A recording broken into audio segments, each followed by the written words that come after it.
What's poppin', people? It's Dante. I'm here along the Schuylkill River, Philadelphia, the city of brotherly love.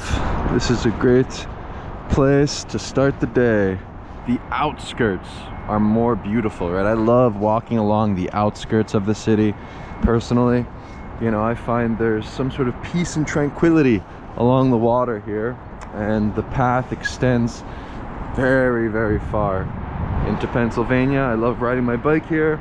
Yeah, this is the place for me to be. I love it here. Sort of get away from the hustle and bustle and the chaos of urban life.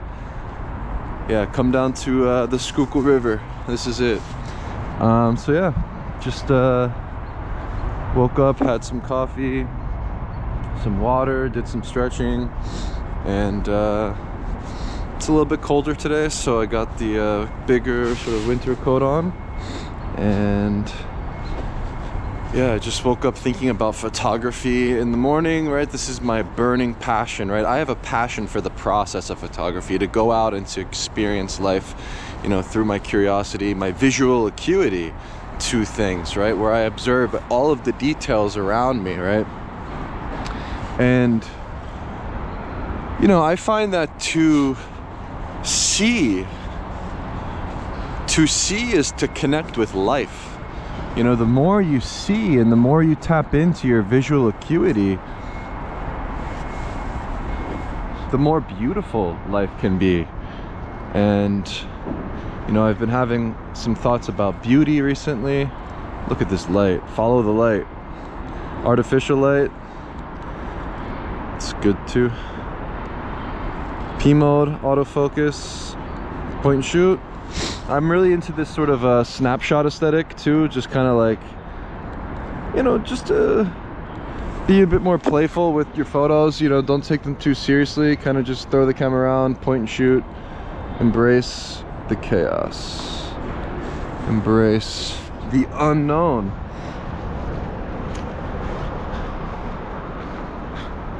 But yeah, I like this idea of the sublime, the ethereal, the surreal, and thinking of photography as the universal language of the world. Yeah, photography as a language. I love the acoustics in here, right? The sounds, the smells, the sights, everything is so beautiful. The reflections and the moonlight. Sun's gonna rise up soon enough. Get the day started on a good note. But yeah, thinking about photography as the universal language, right? Here we have a sort of biblical thing here. Maybe this is like a religious text. You know, thinking of loving like Jesus, right? What is my culture? Create your own culture. My culture is courage and love. The optimistic spirit, right? Through courage, you can overcome obstacles. But yeah, thinking of photography as a language. Photography as a language is an interesting one, right? Thinking of each picture almost like a word. You know, maybe some can be a sentence or a phrase. But the idea of photography as a language intrigues me.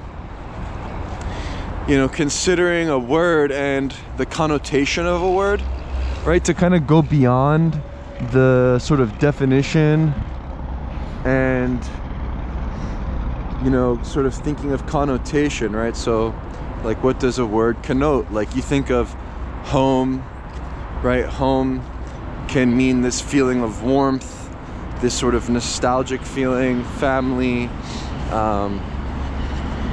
There's sort of these different emotional feelings and attachments you can have to a word itself, right? The connotation of a word, the connotation of a photograph, right? What does the photograph have to say, right? Through, you know, considering it as a word, considering it as language, right? To go beyond the literal, to go beyond the basic sort of definition. And morning, sort of, yeah, tap into this idea, right? So like, think of the photo as truth, right? Evidence, you know, a document. Think of the photo as art, right? Where I find that the artistic approach to the medium of photography has been most intriguing to me as of late.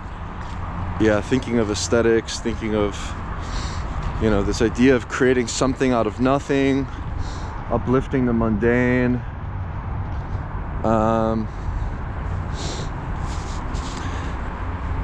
You know, a photograph speaks 1,000 words. Isn't that a saying people say? I don't know, I gotta think of this more. The photograph as language intrigues me. And also just some practical things that I've realized over the years. Oh, note to self, there's a hole here. That's bad. I'm gonna slip and fall there one day. I like walking the same lane every day. I like repetition. I like to sort of I just like to repeat. Yeah, I don't want to fall. Yeah. I like the uneven surfaces though. Like, there's something about walking in the grass. It feels better than walking on this sort of paved road. I like to sort of go off the grid. But yeah, just some practical things considering photography as a universal language. You know, traveling, I found this tip to be a good one, right? This is a wise approach to making photographs in a new place, in a community. Purchase an Instax camera or a Polaroid camera, whatever you like, I guess.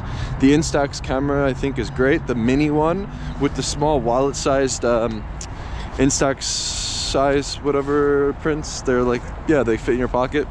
Yeah, and when you approach new people, when you approach strangers, when you approach situations, events, scenes, we like to call it in street photography, right? Offer the gift of photography, right? Offer the photograph. And think, right, you may not have language skills, you may not be able to communicate with people in these new places.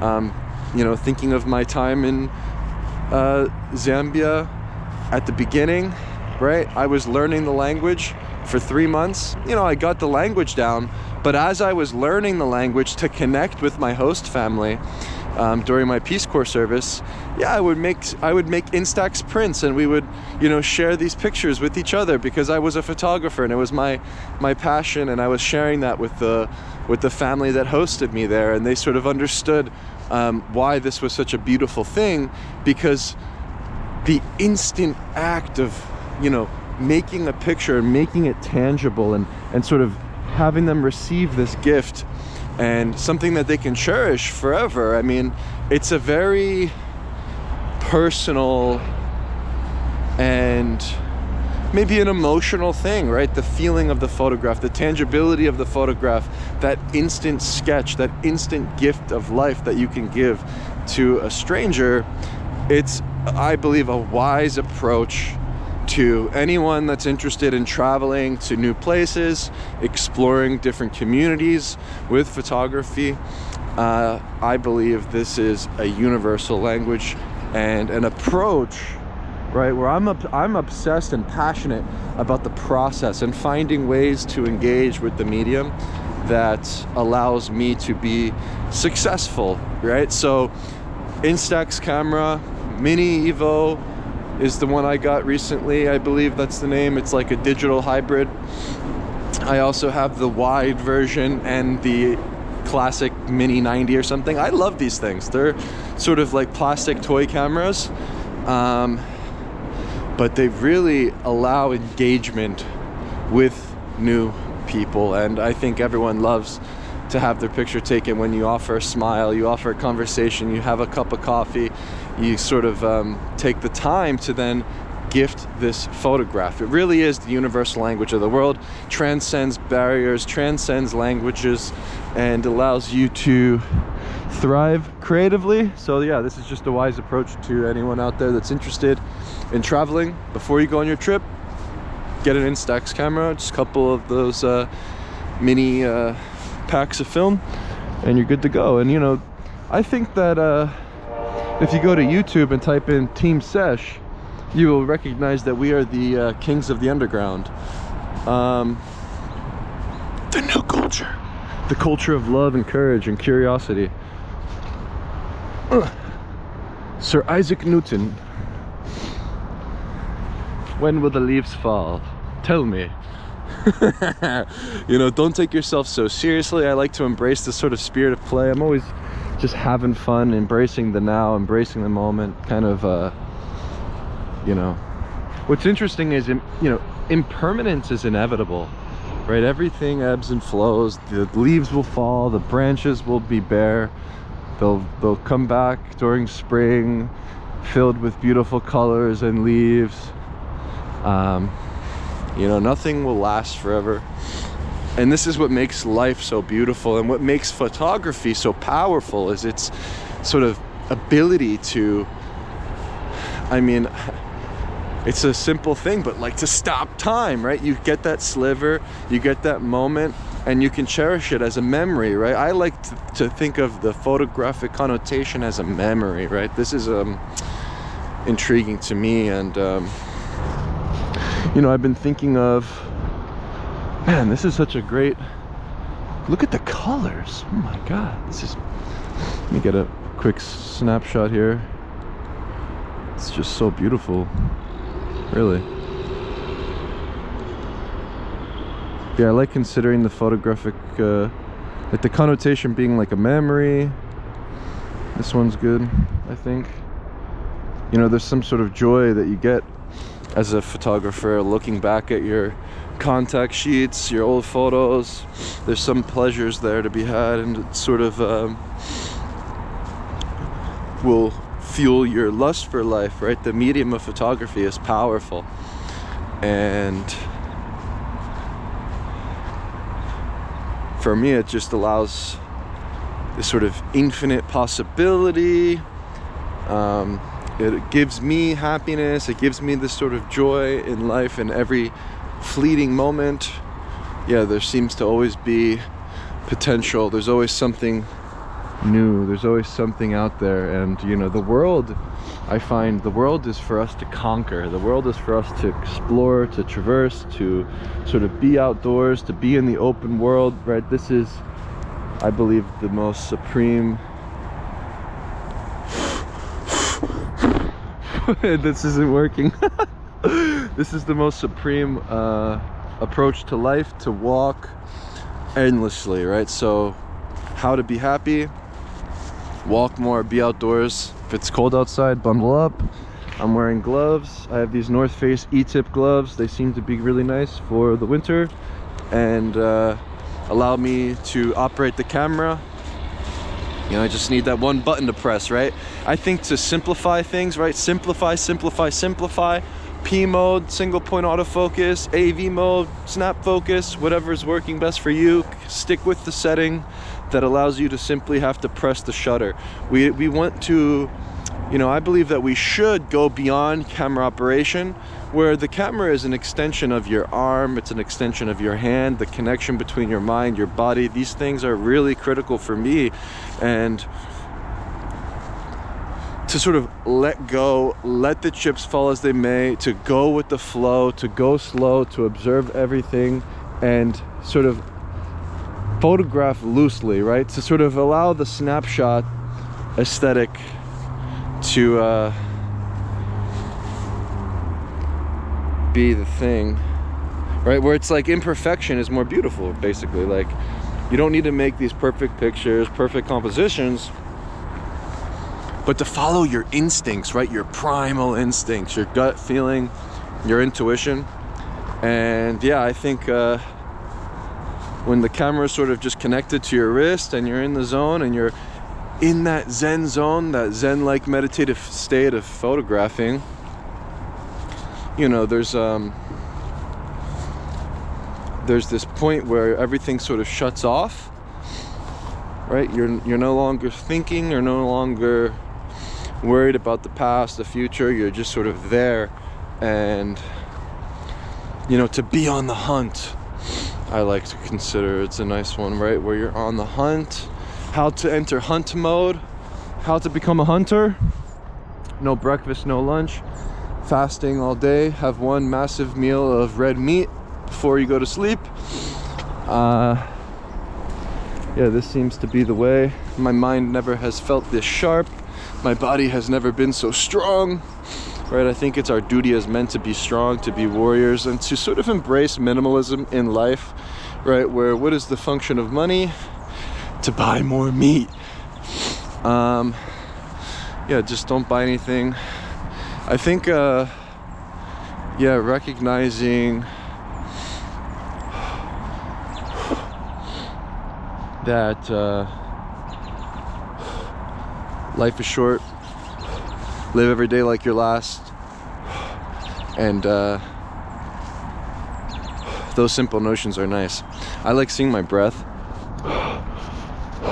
Yeah, like just yeah, treat every day like it's your last, basically. I think that's like really good one, really good one. It's a wise approach. I don't know that I'm the best focus group. This is And we want to consider longevity, right? So as hunters, as walkers, as photographers, observers of life, we do not run, right? We should not run, we must not run. This is wise. As running, I mean, I've never met a runner that doesn't have some sort of knee injuries later in life or some sort of health problems. You know, it's a quick way to burn yourself out in the morning. So yeah, just consider longevity, consider physiology as supreme, sort of focus on becoming stronger each day, focus on just eating more meat and getting deeper sleep each day, and you will have more power, right? We want more power, more strength. How to achieve this? Pull-ups, push-ups. I'm starting to think squats aren't even necessary. My favorite thing is to do the farmer's walk. I just pick up 2 heavy dumbbells and walk them out. You know, focusing on your posture, head up, shoulders back kind of deal when you're holding these weights. It really works your full body. Simple yoga techniques like the pigeon pose, downward dog, whatever, like just have a simple routine. You know, flexibility and strength. Yeah, maybe it's good to be flexible, bendable, and to sort of craft yourself into this sort of Spartan physique, right? To recognize that health is democratic, right? We can all become these sort of like super soldiers that Friedrich Nietzsche wants us to be. I am the Ubermensch, right? Just yeah, just stop eating all the processed junk food and yeah, start fasting and yeah, lifting, and then you will inevitably achieve the Spartan physique, right? Where health is democratic. We can all look like super Spartans, and it's like a beautiful thought, you know, that like we can all craft ourselves into these super Spartans.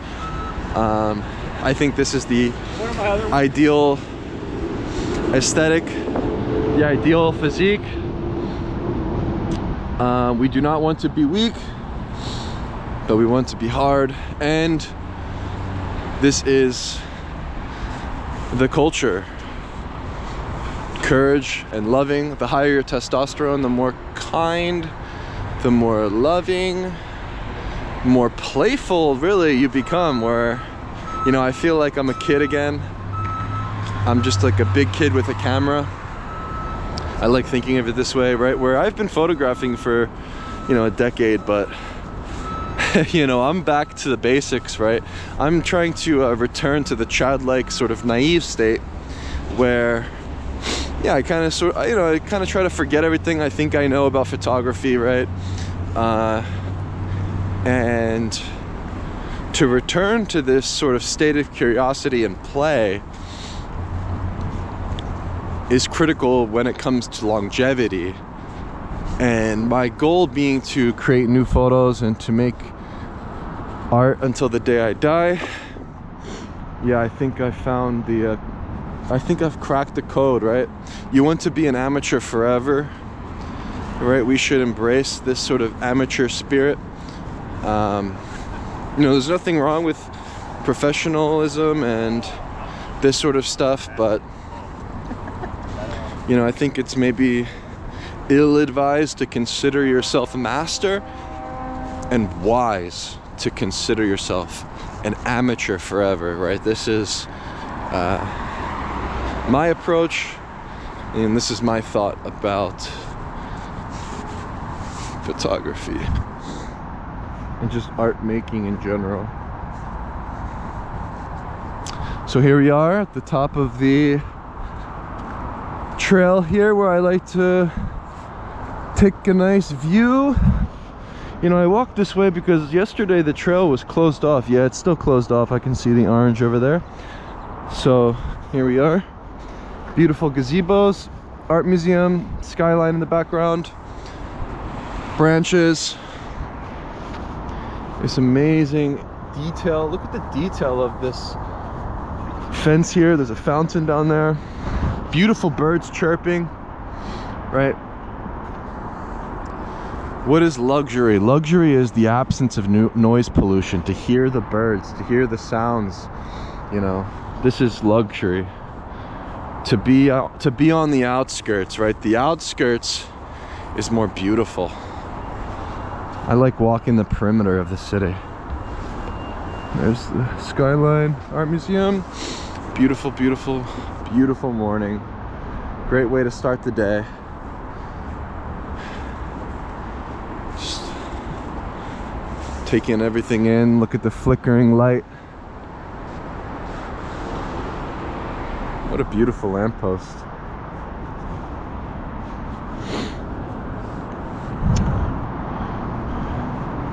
Real luxury, the real privilege in life seems to be outside, to have fresh air, you know, surrounded by nature, you know, living on the outskirts of an urban environment. The city life is supreme. I love to be able to walk around the city, to be surrounded by people, but to have a space like this overlooking the boathouses, these beautiful mansions, architecture, columns, waterfall, the beautiful cotton candy colors of the sunrise. You know, I never want to miss another sunrise again. How to never miss another sunrise again? Set your circadian rhythm, get more sun exposure, and increase the exposure to those UV rays.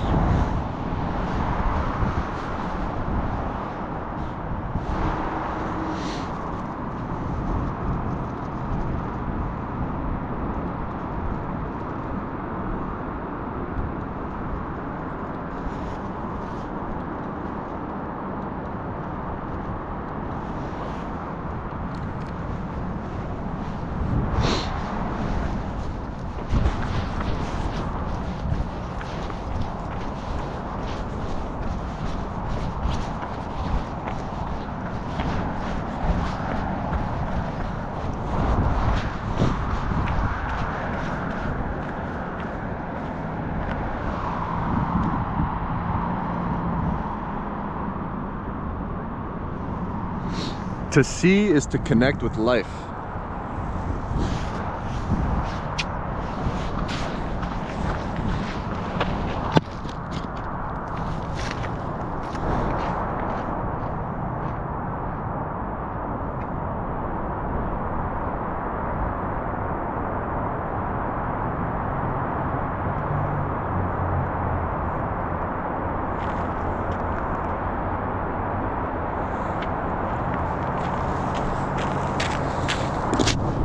How to connect with life? Make more photographs.